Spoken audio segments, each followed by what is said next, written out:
Good morning, afternoon, or evening, ladies and gentlemen. Allincrypto here, and welcome back, guys, for what is going to be another jam-packed daily cryptocurrency market update. If you are new around here and finding yourself on my channel for the first time today, don't forget to check out that subscribe button because we drop an update just like this one around 1 p.m. UK time every single day to help you guys stay up to date with the latest and greatest things happening within the crypto space, but also the broader markets, and that's exactly what we're going to be doing in this video. I had to kind of decide what to put into this update and what not to, because I could have spoken about so much today. We could have looked at Gary Gensler's comments in regards to Bitcoin yesterday, but we'll perhaps save that for tomorrow's video.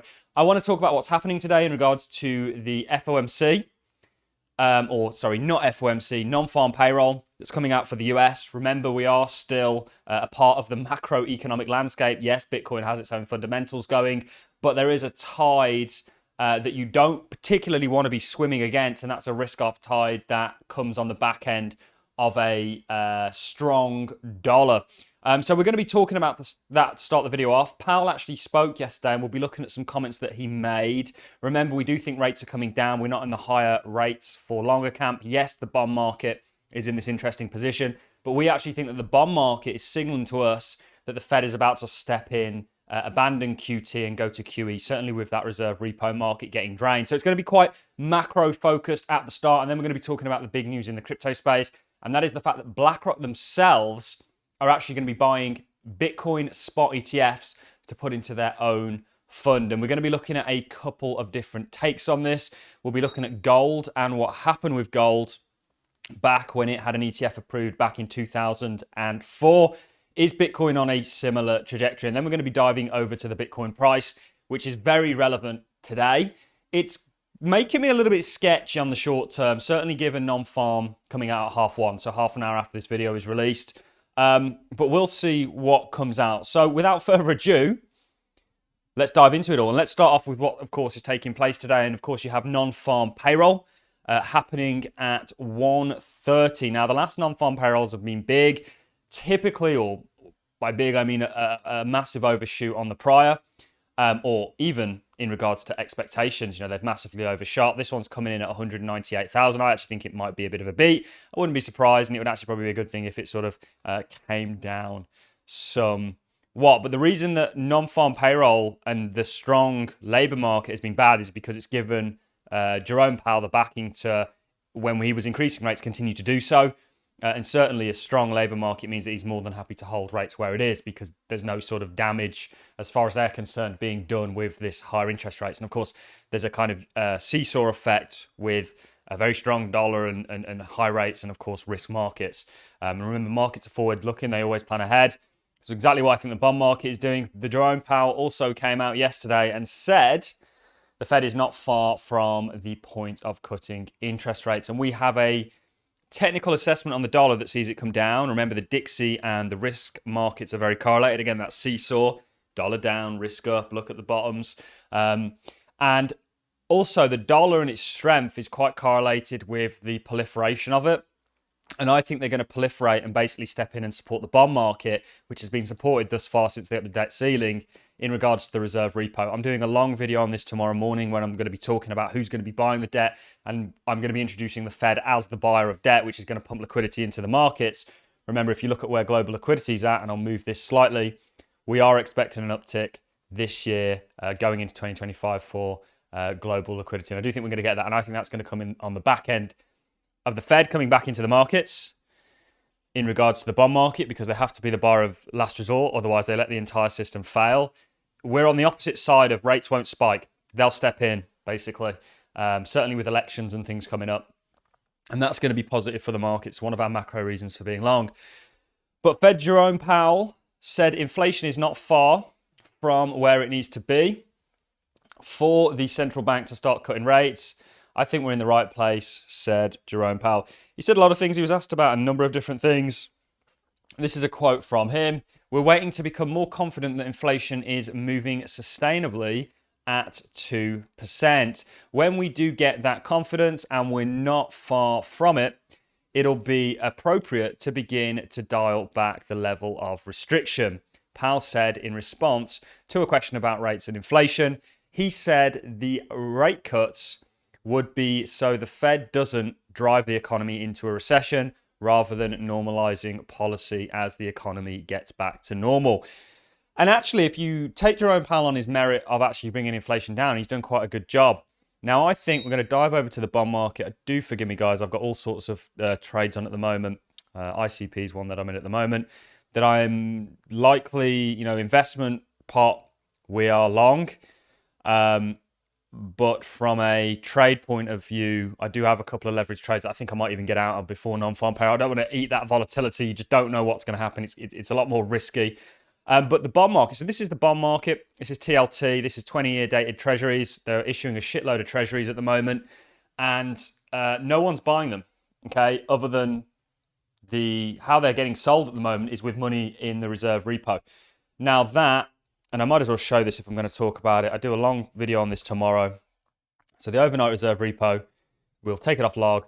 When they hit the debt ceiling, it was up here at 2.5 trillion. This is why we disagreed with people that were saying, oh, we're going to have a crash like we did and it's going to clog up. And I'm like, well, you just haven't looked at the difference here. Use your brain. This is the macro LARPs are just, I don't know what's wrong with them, to be honest. I think they just go for headlines and effects. But this is rapidly getting drained.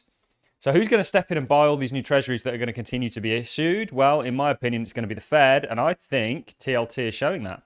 I think look at this volume that you're seeing. This is the most amount of volume we've seen on the treasuries. This is quite relatable given the nature of the system and the velocity that it's at. You're also seeing a bullish divergence. So this is relative to crypto. Some of you people might be thinking, ALLIN, what are you talking about? Why are you going on about this? Because this is a general barometer for liquidity. The Fed is stepping in and pumping and proliferating. We know the correlation between, let's just use the Fed balance sheet. And we'll put a couple of risk assets on here like Bitcoin, SPY, and we'll even throw gold on there just for the fun of it. And this is something no one's paying attention to right now with some of the few channels that really do a 360 macro analysis. So a number of interesting things happening. Non-farm payroll is going to be interesting. A lesser than expected or expected number and a slowing down in the labour market, I think, encourages rate cuts, which encourages liquidity, which is generally good for markets, although we don't want to tip into a kind of recessionary state. Risk's doing exactly what we expected it to do. Let's talk about the big news in regards to the crypto space, and that is that BlackRock wants to buy spot Bitcoin ETFs for its global allocation fund. BlackRock's global allocation fund aims to buy the company's own spot Bitcoin ETF, as well as Bitcoin ETFs by other issuers.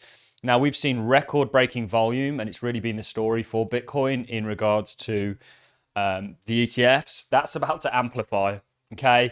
And just like, so one reason we were so bullish on the ETF and we didn't think you were largely going to have a buy the rumor, sell the news event, we had it somewhat, but we said it was going to be shorter lived than people expected. And that was that right shoulder, to bring this up, that we were looking at for Bitcoin. If you're not already subscribed to this channel, guys, what are you doing at this point? If you're into crypto and you want to understand markets and how they work and get ahead of the pack, you really should be a subscriber to ALLIN.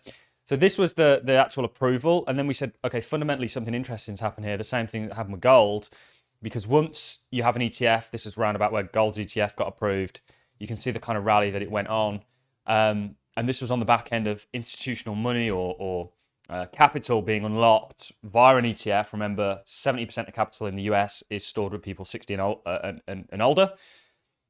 That unlock basically will find its way now into Bitcoin. And that's what we're seeing. We're going to see something similar for altcoins, I believe. This was an interesting take. So I don't necessarily like all the stuff that Bitcoin Archive puts out. He puts out some good news and he's usually quite on it. But of course, massive Bitcoin maxi. And you know my opinion on Bitcoin maxis. But this was actually quite a good take. BlackRock has filed with the SEC that it wants to buy Bitcoin's ETFs for their own fund. They have $10 trillion in assets under management. We know this is actually more like 11. Those figures are outdated. Another 20 trillion of funds use their ALLIN platform to make portfolio allocations that utilizes Coinbase, by the way. BlackRock has stated that the optimal Bitcoin allocation is 84.9% of a portfolio. What the heck is this guy on about? That I do not believe is... who knows where they've got that from? Of course, few will do this, but we now have the world's biggest fund managing telling investors to get off zero, just like what they did with gold. So when they approved a gold ETF, because they're making fees and stuff on it, they pushed it and they said, look, this is a, and actually if you study portfolio analysis, and I've got a number of books on quantitative portfolio management behind me, you understand that you want uncorrelated different assets in a portfolio to build it and kind of lower your tail risk in regards to risk, but maximize your return. Then goes on to say Ernst and Young estimate $200 trillion of institutional assets could not touch Bitcoin until the ETF was approved. That's what I mean about the Bitcoin archive. It is very exaggerative. However, interesting all the same. Well, now they can. So what happens if they get off 0.5 allocation from a pool of 200 trillion is an enormous $1 trillion. The Bitcoin total market cap is $1.3 trillion. As I type this, a multiplier of 5 to 10 could push Bitcoin to 600 million. So all futures scenario forecasting.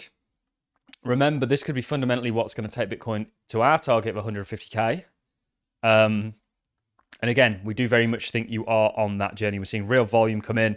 I think you've probably got between 70 to 80% of this bull market still to go. We're absolutely killing it in altcoins. I'll reveal one that's been an absolute killer for us recently, Fetch AI. Me and my entire Patreon are all riding that wave, and we've got many other AI coins that are doing rather well. So, like I said, there's lots we've covered. We've gone from sort of macro, and we could have gone a lot deeper on that, down to crypto, related it all. It's going to be an interesting day. Non-farm is going to be an interesting one for me. Real effect is going to be, could be some real volatility that comes in there in regards to the markets generally, certainly on a Friday. It's always the way. We'll see what it comes out at. We do think the Fed, our weak dollar scenario is, I think, supported fundamentally with what's going on right now. Remember, this is our, and look at the dollar. And I'm saying that without bringing the screen up. This is coming to the downside. And this has been a channel that you've been in since 2008, where they officially stepped in and communized the financial system for your benefit. Remember that. It's always for your benefit. They're impoverishing you for your benefit, guys. Don't forget that. Don't be so ungrateful. Let's put on Fed funds just to show you this is another technical reason. And again, Powell's kind of signaling that, and that's why the dollar's rolling in the manner that it is. If you want to get ahead of the pack and understand markets to the same degree that we do, do consider becoming a patron or just becoming a subscriber, because we cover lots of things on this channel and we're going to continue to do so. On that note, I'm going to wish you all a wonderful Friday. I hope you all have a great weekend. We'll see you this evening and we'll see you tomorrow if you only tune in for the daily market updates. I'm going to love and leave you on that note. Have a great day, guys. I'll see you all in the next one.